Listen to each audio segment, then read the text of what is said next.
Hi, I'm Linz. Welcome to Becoming Everwell, a channel where we talk about the ongoing journey of becoming. On today's Life Learning episode for Midlife You, we're talking about when how you see yourself matters. This piece is called The Special Ones. I make sense of life by writing about real everyday stuff that makes us who we are. Some of these snapshots are fun, some are more serious. Maybe they'll open up something in you too. Let's grow. In elementary school, writing was my favorite hobby. In the mid-'80s, my family didn't yet own a computer, so I wrote my chaptered stories longhand in lined exam booklets that teachers supplied for me. My most noticeable book, entitled Amen, detailed the sixth grader's experience navigating the terminal illness of her best friend with spinal cancer. I know, not light. My fifth grade teachers, Mrs. Nouse and Mrs. Stewart, invited me to read aloud chapters to my classmates upon finishing each one. I have a vague memory of one chapter's cliffhanger ending where the kids gasped, wanting to know the resolution that I hadn't yet written. I loved having an audience for my writing. I loved that they cared about my story. I loved the platform my teachers offered me. One day, a book publisher came into our classroom. Unbeknownst to me, one of my teachers had arranged her visit, and the publisher took an interest in my writing. She even asked to type up my handwritten manuscript. A week later, she returned with my book all typed up in a pristine manila envelope with a metal fastener. I remember receiving it, feeling the magic of my story's physical transformation. Then she talked with me about next steps. She wanted to publish my book. She said something about a viable market for a 10-year-old author. I remember feeling lucky and special that this fairy publisher mother had materialized out of nowhere, it seemed. I was all in. Time passed, and I got wind from my teacher that although the publishing house was indeed intrigued by the idea of representing a 10-year-old author, this elusive publishing process takes ages, so I'd be at least 12 by the time my book would go to press and get marketed. A puberty-immersed 12-year-old must have intrigued them less because I never heard from that publisher again. And sometime after that, my mom mentioned an interview she'd seen on the Today Show with a 10-year-old boy who'd published a chapter book on an adventurous family of penguins. They'd gotten their kid author. It just wasn't me. Obviously, I didn't stop writing. Don't mistake this for a sob story nor a suggestion of personal trauma. As my memory serves, the experience was a fun, hopeful highlight that entailed some disappointment, but that also faded out of mind before long. It only resurfaced for me after reading Mel Robbins' latest book, The Let Them Theory.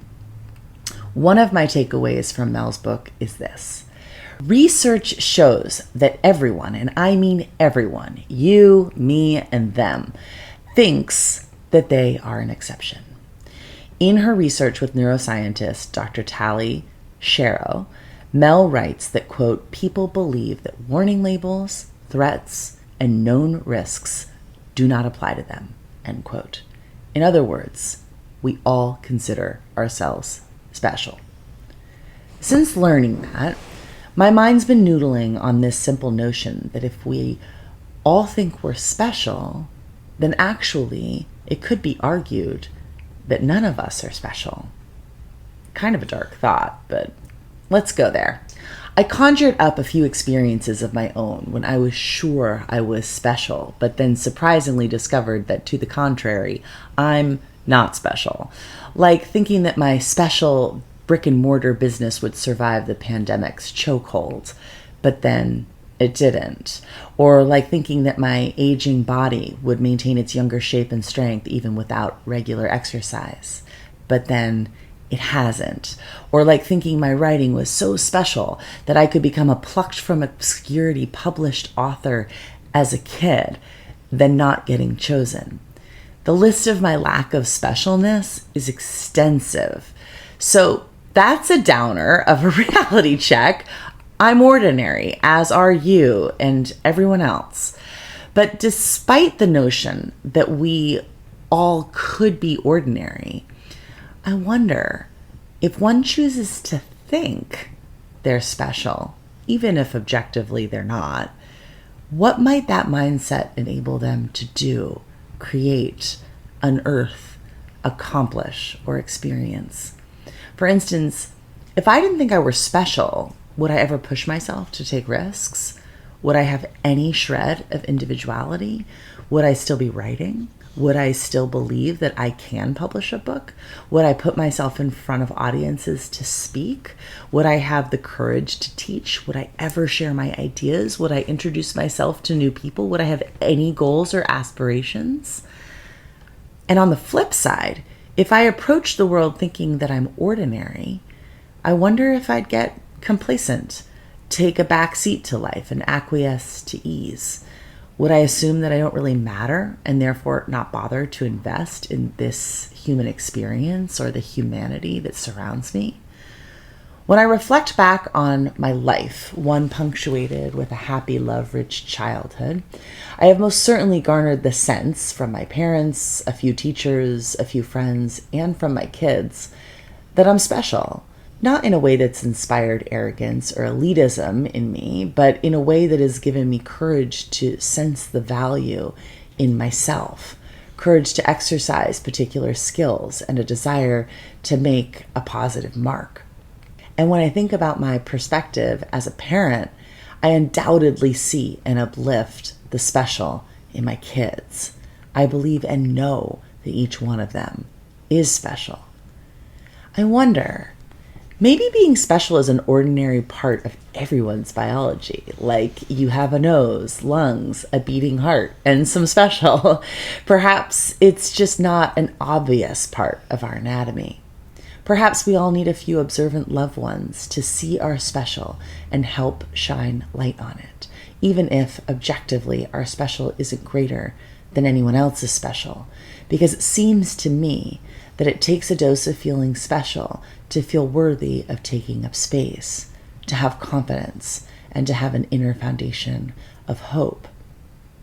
The great caveat to all of this is that one special on its own doesn't actually get anyone anywhere. Sometimes people get lucky. Sometimes people get noticed and plucked from obscurity. Sometimes people go viral to their advantage. But for the vast majority of us, we must work hard in a deliberate and determined way to sculpt, magnify, and uplift our own special to make it into substance of worth. That publisher and my teachers and my parents and my classmates, all those years ago, planted a seed that my writing could be special. And that seed helped me recognize something in myself. That seed grew into a belief in myself. And that belief is driving me at this very moment, almost 40 years later. But should I get that desired book deal, for example, it won't be because I'm special. No, it will be because I honed in on my special and worked at it. So in a sense, that takes me right back to where we started. I'm not special. Maybe the research is right.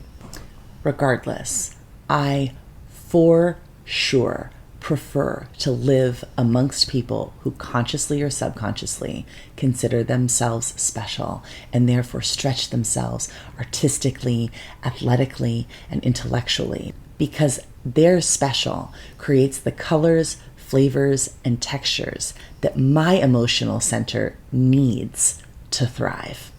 So I say, honor your special, my friend. Give it more devotion and attention. Humanity will be better for it. Let's keep growing. Thanks for being here. I'm Lindsay Hurdy. You can learn all about my offerings and what I do on my website, lindsayhurdy.com. And specifically, you can follow along with my writing at lindsayhurdy.substack.com. That's my favorite place to connect, so find me there. Thank you so much for being here. Until next time. Be sure to like and subscribe and click that bell to get alerts for new posts. I'd be ever grateful.